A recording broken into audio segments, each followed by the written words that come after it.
This is the Hidden Killers Podcast with Tony Bruschi. And this is our series on extreme beliefs. Today, we delve into a fascinating exploration of ideologies that push the boundaries of conventional societal norms and examine their effects on their followers. You may have heard of Scientology, known for its Hollywood adherent and secretive practices, or the Fundamentalist Church of Jesus Christ of Latter-day Saints, FLDS, recognized for its controversial polygamous practices. Yet these are just two examples with an expansive landscape of extraordinary belief systems. Our focus today narrows into the Word of Faith Fellowship, a church in North Carolina led by Jane Whaley, which stands accused of severe misconduct and abuse. These are, however, just allegations. It's essential to note that Word of Faith Fellowship fervently denies all allegations brought against them. Today, we aim to shine a light on those accusations in a 5-part podcast series about the Word of Faith Fellowship from the reporting of Pulitzer Prize-winning journalist for the Associated Press, Mitch Weiss. DSS being the only agency in that county that has to call them in advance to let them know, hey, we're coming up to investigate you guys today.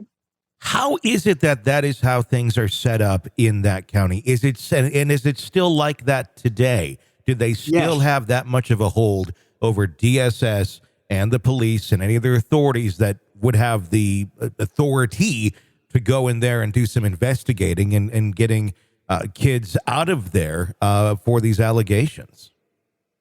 Well, yeah, it's still the same because DSS has an agreement it signed to settle a lawsuit that was filed by the church in 2005. Now, the church at the time used the same law firm that Scientology has used in its multiple fights. So this was a high-powered law firm in New York that won that case against DSS. DSS caved in. They caved in. They could have fought it, but they caved in. And so, yeah, there's an agreement on the books that says that to this day.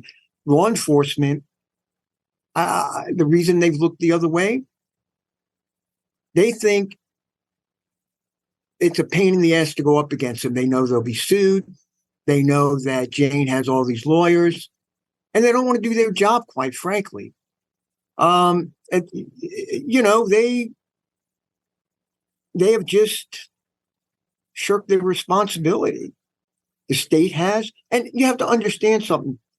Because they sent their children to law school, medical school. Now they're all lawyers, and like I said, a few of them were, assistant district attorneys, and they're all. But they've worked their way up in the political system in North Carolina. So you have Word of Faith members who are actually on, political leaders in the GOP up there, on town boards, on the state precinct level. They have access to, statewide politicians. I brought up the Trump connection because they go to Trump rallies all the time. They go to Mar-a-Lago. And they, we have pictures of them down there, hanging out with him. We believe, you have to realize something too, that Mark Meadows, who was once the chief of staff for Trump, that's his district. And after our stories ran in 2017, the feds launched a 3-year investigation into the church. And they traveled, interviewed more than 60 people, traveled 3 continents. 2 members were indicted for this unemployment scam. And they only served a couple months, and then they were let go. But there was more. We have the documents showing there was more, and that they were plea bargaining with church leaders over human trafficking and other charges. But guess what? That investigation was killed. We don't know the reason it was killed. They spent more than $1 million on this investigation, traveled, like I said, to 3 continents, interviewed 60 people. We have all the documents, and the depositions. The question is why? We come close to answering that question, but all you have to do is look at the people around them. Mm-hmm. Look at the fact that they're regulars, with state political leaders down in Mar-a-Lago, places like that. Mm-hmm.